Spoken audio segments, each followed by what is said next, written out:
Listen up. That team scored 35 points a game in the last 5 weeks. Defense, we had a hell of a game plan. You executed. You did a great job today. Great job today. We get together tomorrow. There's some other game balls to be handed out, but it was a hell of a victory. You guys played together as a team. You came together as a team. You stayed together as a team, and that's the most important. We're 6-3 with a big stretch coming up when we come back from that bye. We got Baltimore, and then we got Indianapolis on a Thursday night after that Baltimore game. So we got to understand that, okay? But that is a great team win. Talking about a team, that means everyone in this room. Guys that didn't dress, guys that were hurt, practice squad guys, the whole staff, right? Great job. This didn't happen by accident. I'll tell you that right now. This did not happen by accident. All right? Turn me up, guys. How's it feel?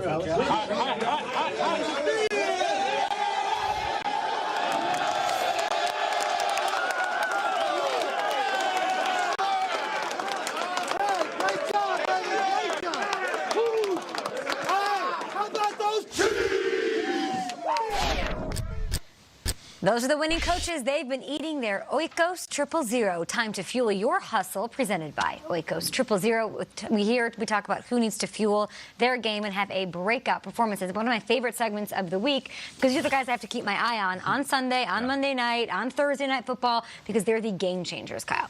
Lions at Bears this weekend. We sometimes go by the rule, if you don't have anything nice to say, don't say anything at all. We haven't talked a lot about the Bears the last few weeks for that reason. And yet, someone very central to the team, really the face of the team, yesterday had this to say about some adjustments he wants to be made around the facility. Trying to get some of these TVs in the building turned off because you got too many people talking on TV about us and what they think about us, what we should do, what we are and what we're not. But they don't really know who we are or what we're capable of as people or what we're going through or what we're thinking. It's just the outside viewers looking in. And so, yeah, tunnel vision, earmuffs, and just come to work every day and try to get better and get back to what we know we're capable of doing. Guys, am I right in saying I'm a little triggered by this? Why?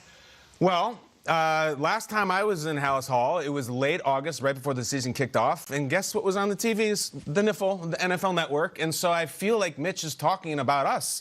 And Nate had a take about it that particularly the time you would watch TV in a facility is early in the morning, especially if you're a quarterback. I feel like he's saying I'm turning off Good Morning Football, which is a terrible mistake for a myriad of reasons. First of all, Mitch, you would miss Peter's Trade Bot segment, which is unbelievable. He talks in 12 different accents. The next segment from now, Kay Adams is going to be Judas Scheindlin. You don't want to miss that. Nate had Jerry Rice in here and used his name Jerry Rice to make a Jerry Seinfeld pun. Never been done. Absolute gold. You're going to miss all that. And I'll tell you that. You know who watches our show? Aaron Rodgers watches the show. He ain't turning it off, Mitch. And more to the point, I would just say, we've done everything we can to build up this Bears team. Like, you are going where we can't follow you. We want to support you. We want to have this as the biggest Bears season in 34 years. We want to say you're the heir apparent, the headband. We spent the whole season talking. You've gone where we can't follow you. And if you turn on some of those other shows, believe me, it's sledgehammers. We got pillows here. And more to the point, going into this weekend, I would just say this. I'm really growing tired of everything coming out of Hallis Hall with, like, we did the Augusta silence, and then we pulled out the Washington National started slow, and now turn off the TVs and earmuffs. Win a game. Just win. Win a game. Make the throw. Score the touchdown. Make the tackle. I don't want to hear any more about the motivational stuff, and we're talking about you. And here's the most important. You got the Lions coming to town. 1 year ago, the Lions came to Soldier Field, and Trubisky played what I think is the best game of his career. This is the moment it crystallized. They're like, the Bears are going to win a Super Bowl. They got the defense. They got the next superstar at quarterback. Look at that man. Where is he? Turn on your TV, Mitch, and watch that. Because you're spiking it, you're screaming, you're feeling it, and you should have been. That's what you should be watching. And believe me, when and if this guy comes back, we will have a parade. I will stand on this table and scream into the camera to Hallis Hall, bear down. Yes. But other than that, take the medicine. Leave it on. Win a game. We're here for you. We're trying, right? Besides, why would you want to turn the channel out of the crap? Keep it here. Pastor Brant, I love it. What? It was good. I take offense. It's good. We're doing all we can to support the 2019 I Bears. will take every rating point. That's what I will take. Quickly, bad look that he said that? Yeah, I mean, just the earmuffs comments, like an old school reference. Yeah. It looks, I mean, you don't hear that from other Are the Bears going to bury the football if they lose this they year? might. Take the names off the back of the jerseys? They might. Win a game. Trubisky's a quarterback in this league, and we got to know him the last couple of years. But we have another new quarterback this weekend, guys. Ryan Finley will be making the first quarterback start of his career. He's the Bengals quarterback. He's filling in for Andy Dalton. He'll play against the Ravens. And this is just the third time since 1970 that the 9th new quarterback is making his first career NFL start in the league. And we're only in week 10. It is wild how many new quarterbacks we're getting. Let's go through the list of who we've gotten to know already. This is first career starts in 2019. It started with Kyler Murray. We got to know him, okay. We've seen Gardner Minshew. We've seen Daniel Jones. We've seen Luke Falk. We've seen both Mason Rudolph. And we have seen his backup. We got Devlin Duck Hodges. We've seen Dwayne Haskins. Good. Last week we saw Brandon Allen. And this week we will see Ryan Finley. That's him, guys. That's Ryan Finley.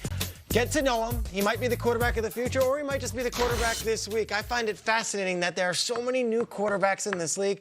Ryan Finley, of course, a 4th-round pick out of NC State, was very, very well regarded by the draft pundits.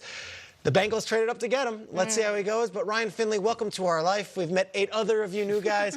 You're number 9. Who will be number 10? Tune in next week. If anyone knows a fun fact about him, I love the Hodges duck collars. I thought we ordered those. I know. I don't know what happened with they this. in I would like demand? a fun fact about Mr. Lindley. Tweet us if you know one. Okay. Okay, Kay, who you got? I'm going to go with Jared Goff. All right. Because this is, I feel like it's the age-old story, right? A young quarterback succeeds, takes his team to the Super Bowl, underwhelms in that Super Bowl, gets paid, is now a top 5 paid quarterback in the league, and then everybody drags him when he doesn't perform up to par. And really, since and including that Super Bowl, he hasn't really played to his full potential. That entire Rams squad hasn't. It's been underwhelming. He has 4 games against winning teams this season. He's 2-2 in those games. Recently, he has lit up some squads, but it was the Bengals and the Falcons who everybody's sort of lighting up. I'd like him to fuel his hustle this week. I mean, Shrake said, here come the Rams. Here come. I believe in it. Let's get it going, though, and show people what you can do, and also shut up people who are criticizing you. This week, it's not going to be easy. You have to go on the road and play a tough Steelers defense that has no quit. They are an absolute turnover machine. I'm worried about Jared Goff in this one because he has 11 turnovers. That's too many. And the Steelers are turning over the ball at an insane clip. So he's going to have to bring it this week. Jared Goff's my guy who needs to fuel his hustle, and I think he will. My guy is Davante Adams. All right, let's go. I need you to fuel your hustle. You played in your first game in 5 weeks, and this is Davante Adams, the man that can give us 13, 14 touchdowns and lead the NFL. But yet in this game where they took the L, 7 catches, 41 yards, 11 targets. So they were trying to feed him. Now I get it. You got the turf toe, and I'm never gonna criticize a guy when he's banged up. But guess what, man? You're back on the field, so we expect you to be back in action, Mr. Adams. I need you to be the hero. Like Adam West. Hey. I need you to go out there and control the stage like Adam Sandler. Hey. I need you to show up every single day and prove that you're the best in the business like Kay Adams. All right. Davante Adams, come on, man. We're waiting for you to have that big breakout game. Hasn't even scored a touchdown yet. Do you think he will? Do you think? I mean, is there something? There's nothing more to it, right? It's just that he hasn't been available. I think he's just a little banged up. Yeah. He wants to be back on the field, and he's probably not 100%. But at some point, Mr. Adams has to get First going. half of that game on Thursday night against the Eagles, Davante Adams was awesome. We got to get back to that version. You know who else Exactly. is not scoring touchdowns?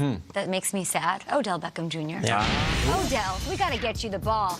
But is that the answer? Force feed him the rock? You will eat this. I don't know. Clay Matthews smoothie. What do you think? Oh, God. And, yes, Judge Adams is back. I've got fantasy rulings on curious cases like this one. James Conner missed a game, but the trade deadline's approaching. Do you buy low? Do you sell high? I'll tell you. And you kind of think the Steelers are going to the playoffs, right? I really do. Yeah, I hear.